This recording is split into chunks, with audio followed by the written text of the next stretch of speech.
The woman I helped build an empire for just laughed in my face. And now I was holding the match. I was lying in that cheap hotel bed, trying not to flinch while Brielle zipped up her jeans like I was just another meeting on her calendar. She didn't even ask if I was okay, just checked her smartwatch and said, "Tough quarter, huh?" I didn't reply. I just stared at the ceiling tile above her, water-stained and full of everything she pretended to forget. That morning, I had asked her for a raise. Not demanded, not threatened. Asked. I even waited until her cappuccino arrived, like a dumbass thinking that maybe timing still mattered. She laughed. Not just no, she laughed. Out loud, while buckling her belt. "Come on, Nate. You're mission critical, but strategy decisions are above your pay grade." 7 years. 7 years I gave that company. I built the system that ran her whole damn division. All the integrations, the pivots, the rewrites, the microservices. I stayed through the 2020 layoff wave, through 2 reorgs, through the merger that nearly killed half the product. And when things got bad, who kept it afloat? Me. And what did I get? A hotel room with industrial sheets, a cramp in my neck, and her words echoing in my skull like a joke I was too stupid to get. I sat up when the door clicked shut behind her. My mouth was dry. My skin itched from the detergent. I pulled the hotel notepad into my lap and just started scribbling.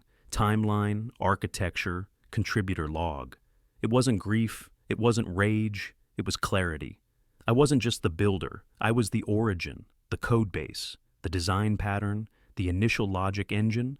They all came from one place, me, and that patent, the one she flaunted at the summit last year, the one her assistant paraded on LinkedIn. She thought it was hers. It wasn't. She never had me sign it over. That's the part no one ever thinks about.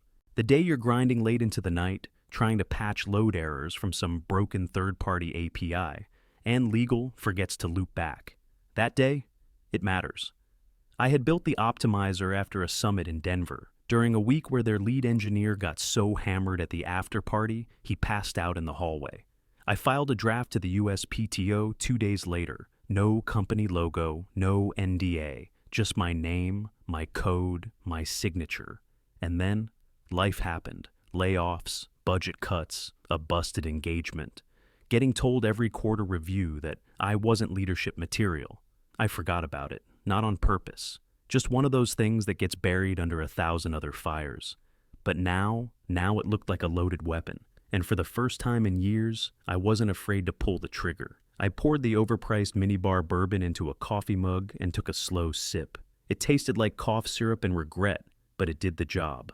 Just enough burn to make the night feel less numb.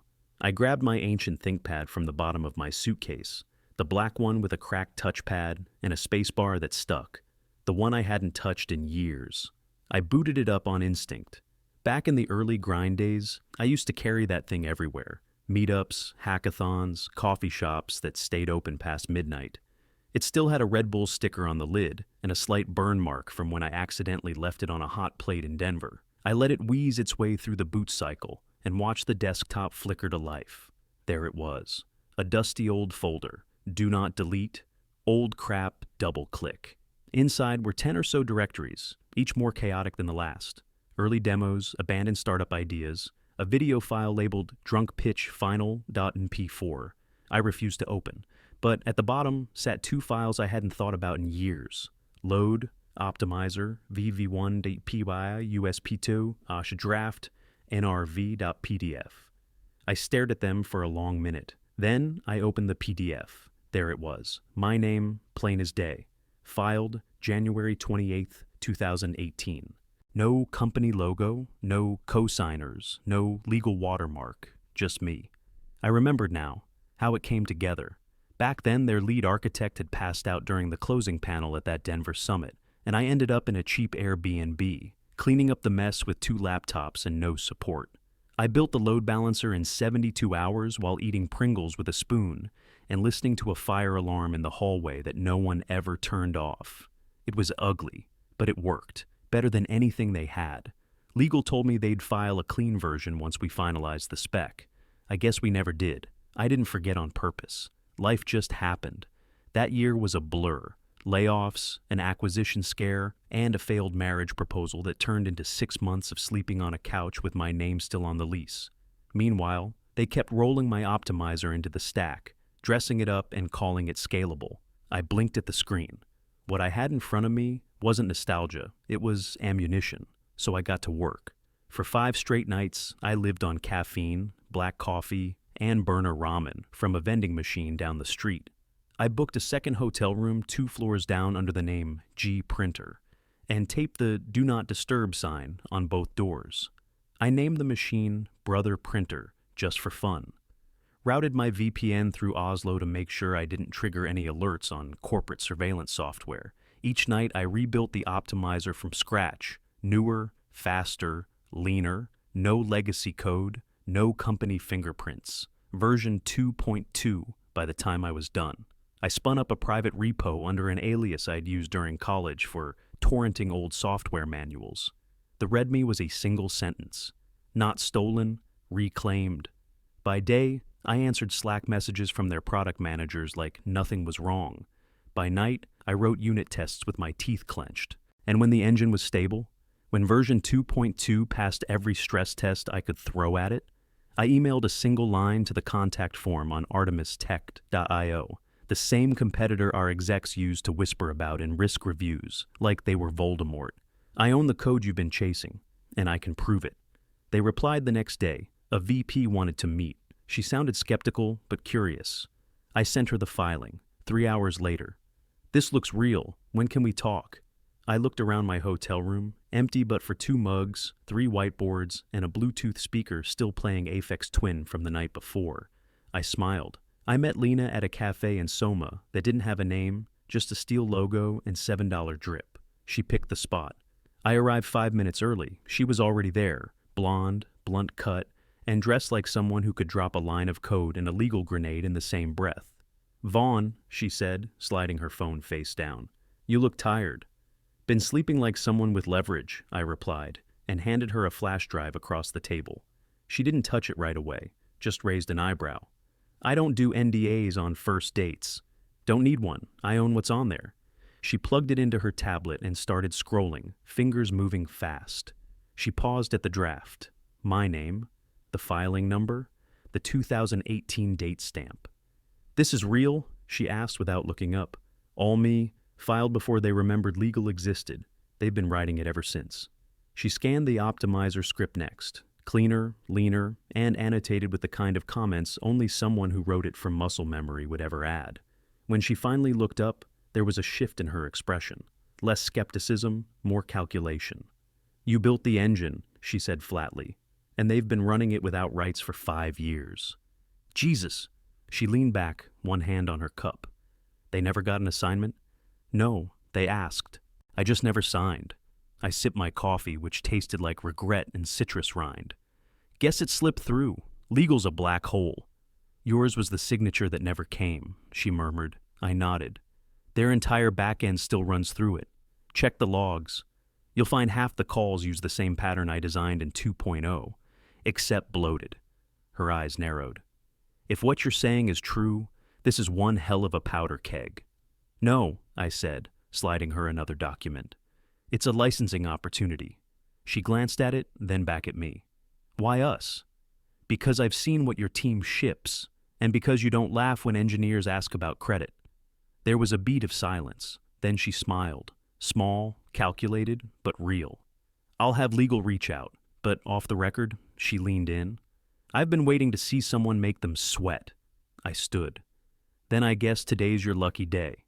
By the time I got back to the hotel, there was a licensing proposal in my inbox. Fair terms, no fluff. With it, a follow-up. Artemis legal team was already combing through public DevRel forums and GitHub commits, flagging every instance of my code repurposed without attribution. By morning, I had handed over version 2.2. They ran a checksum, verified. It deployed to Artemis's QA servers like it had always belonged there, because it had. My engine, my logic, running proprietary, secure, and finally in the right hands. Then I did the thing I'd been waiting for. I drafted the email, short, precise. Subject: infringement notification. Body, please be advised, your infrastructure is currently running technology protected under U.S. Patent Number 62.839/19. Attached is a cease and desist, along with a summary of current violations. Best, Nathan R. Vaughn, patent holder. I timed it perfectly, 9:07 a.m., Tuesday, right as their VP of Ops logged in for his second meeting. According to the leak I'd seen last quarter, that's when all hands went live. It took them less than 2 hours to shut me out. Slack, revoked. Email, bounced. Calendar, wiped so clean it looked like I'd never existed. The official line was standard damage control. The real message was, we're scared, and we should be. I was on my second cup of terrible lobby coffee when the messages started. First it was Brielle's assistant. 3 texts, all variations of, can you hop on a quick call? Then Brielle herself. What did you do? Let's talk. This is salvageable. She even tried calling from her husband's burner number. I only knew because he texted me back in February to ask about frozen payroll scripts and signed off with, my wife says thanks. And then came the CTO. CTO, 8:14 a.m. You vindictive bastard. You just nuked a 40mm product line. That one made me laugh out loud. Vindictive? No, not yet. But Artemis wasn't done. An hour after I hit send on the cease and desist, Artemis's legal VP published a blog post titled, What Ownership Looks Like. It didn't mention names, but it didn't have to. Inside were API logs, commit hashes, and Git history screenshots that mapped exactly who had written what and when. Every line, every method, every dirty little trace. They even included DevOps receipts showing continuous integration, still pulling from repositories with my initials hard-coded into function names. It wasn't just elegant, it was surgical. And the real kicker? A tweet from Artemis's legal VP that simply read, can someone explain why a man with 0 source contributions is claiming inventorship? It hit like a detonation. Their engineers, the ones still inside the castle, started leaking. Fast. On Reddit, one user posted a screenshot of an internal Slack conversation where Brielle said, don't worry, legal never followed up with him. It's already ours. The top comment read, hope you didn't bet the company on that. Another one posted a version control diff showing how my name was stripped out of commit logs sometime in late 2019. No explanation, just a silent erase and replace. That week, I got an email from an anonymous Proton Mail account. No greeting, no sign-off. Just a subject line, Crisis Protocol, Vaughn Fallout. Attached was an internal memo. I read it twice before printing it. Then I bought a cheap frame from CVS and hung it next to my ThinkPad. Action items, external counsel review, licensing exposure, prep messaging for shareholder meeting, quietly reassign blame. I didn't need to take them down. Their own engineers were doing it for me. They had built the castle without laying the foundation. Now they were realizing the bricks were borrowed, and the match was mine. By Friday, someone on the inside had leaked Brielle's personal notes from an exec retreat. I skimmed past the corporate buzzwords until I found the line. Nate will never leave. He's loyal, not ambitious. That one stayed with me. Monday at 9 a.m., sharp, I was seated at my desk like I was clocking in for a shift at a demolition site. 3 monitors lit, 2 espresso shots lined up. 1 live-streamed Q2 earnings call on mute. Their CEO wore his usual polished panic. A weak smile stretched over too many late nights. Brielle sat 3 seats over, airbrushed, stiff, pretending not to be sweating. But I was watching something else entirely. Their back end, still running my optimizer, the unlicensed, unacknowledged, very much now patented engine, began to crack. I'd warned them. I gave them 10 business days to migrate. They used 2. Probably assumed I was bluffing. I wasn't. At 9:06, Artemis flipped the switch. Version 2.2, my version, went live on their servers, clean and licensed. With one critical update, every call made to my optimizer without a valid signature returned junk, not errors, just bad data. By 9:10, latency tripled. By 9:12, one of their core services buckled. Dynamic pricing, the one they sold to every enterprise client as guaranteed adaptive logic. The logic was gone. Clients couldn't log in. Dashboards spun endlessly. Sessions hung. At 9:14, a Fortune 100 customer tweeted, excited to partner with Artemis, clean code, better performance. The timing wasn't coincidence. Devs started pinging one another in group chats, posting screenshots of memory graphs and system crashes. Someone finally ran a stack trace and posted a screenshot to a private Discord. That's when it happened. A dev recognized the code. Holy shit, is this from Vaughn's old 2018 demo? It has the same variable typo, load manger instead of load manager. They never even renamed it? Within minutes, someone dropped a link to a conference video where I demoed version 1.3, same logic structure, same typo. The receipts were live. LinkedIn caught fire. My inbox started buzzing with messages. You free for coffee this week? If you're not already locked in with Artemis, we'd love to talk. You might want to trademark the engineer who burned the castle she built. It's trending. Back on the stream, their CTO's neck was visibly flushed. He leaned over to whisper something to Brielle, who didn't look up from her phone. Inside their internal Slack, which, yes, I still had a backdoor into from the legacy build tools I'd written, the CTO typed, "Who the hell filed nothing?" Legal responded 2 minutes later, "You told us not to bother with him." Silence. They'd built their empire on my work, and now that empire was crashing in real time, not from sabotage, but from negligence. Their stock dropped 4% by 9:30, 7% by tens. By 11:13 a.m., a Bloomberg analyst tweeted, "Unlicensed core IP confirmed, patent violation pending, watching this closely." By noon, trading froze, 11% down. I closed the earnings stream. They'd officially stopped taking questions. The CEO's final words were robotic. "We're addressing technical inconsistencies and exploring new partnership opportunities." Translation: the fire is spreading and we can't find the damn extinguisher. I didn't toast. I didn't cheer.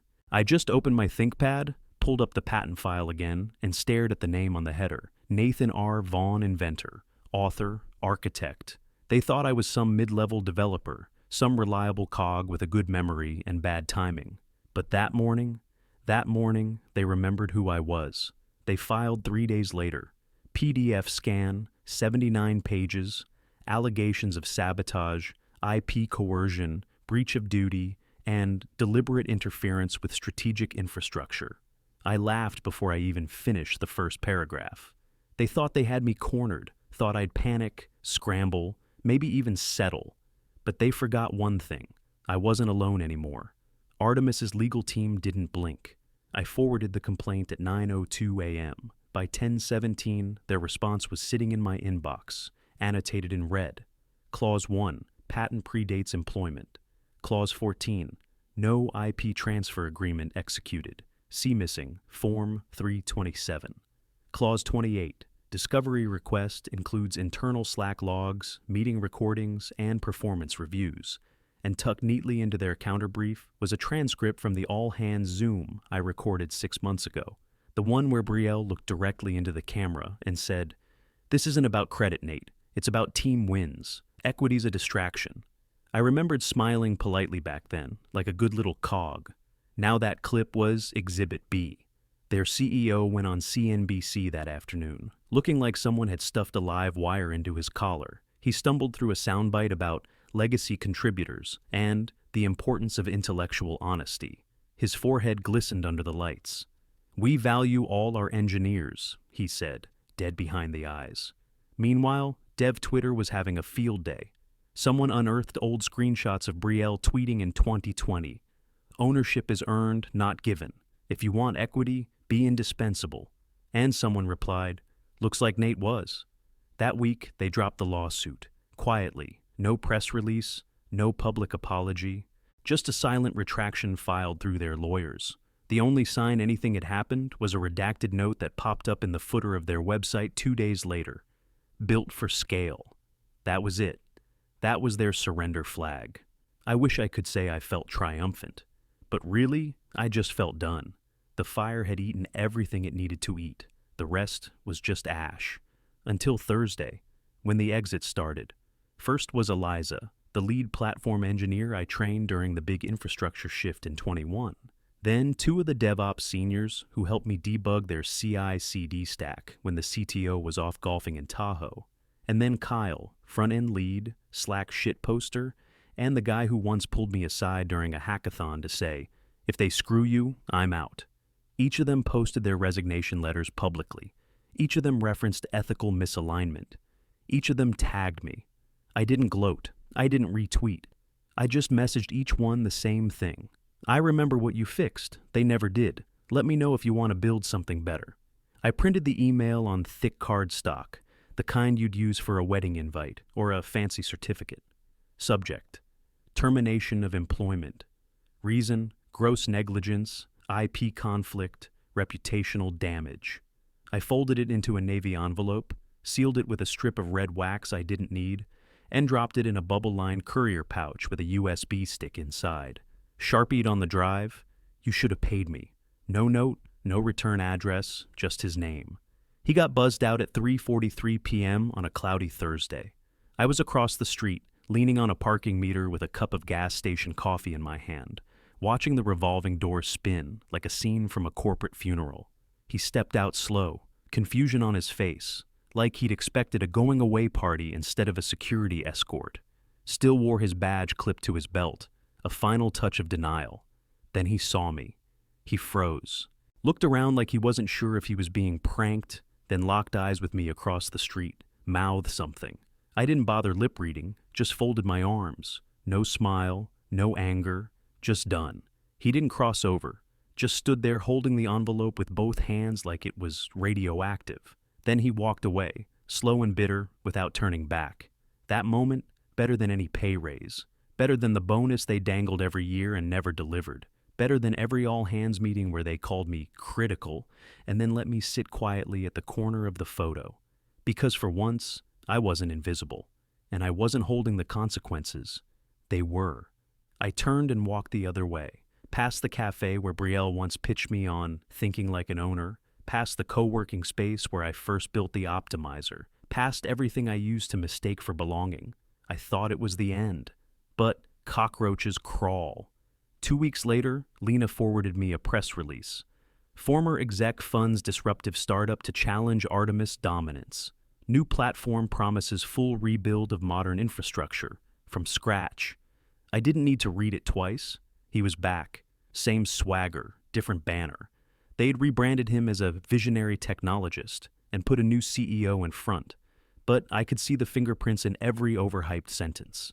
They were trying to copy what we'd already finished building, again. I closed the article, let them try. They called it Rebuilt from Scratch. Their press release dropped on a Thursday like they were daring us to notice. A fresh architecture, streamlined performance, and, my personal favorite, independently developed from the ground up. It was a lie dressed in buzzwords. I knew it, Lena knew it, and anyone who had touched the version 1.0 of my optimizer knew it. They hadn't rebuilt anything. They'd cobbled together a Frankenstein of outdated middleware, open source libraries, and a UI so bloated it made Slack on a Chromebook look elegant. Artemis didn't blink.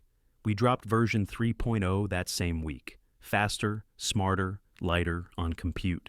Fully licensed, legally bulletproof, and optimized for the future they were still pretending to understand. I gave early access to 12 of their biggest enterprise clients.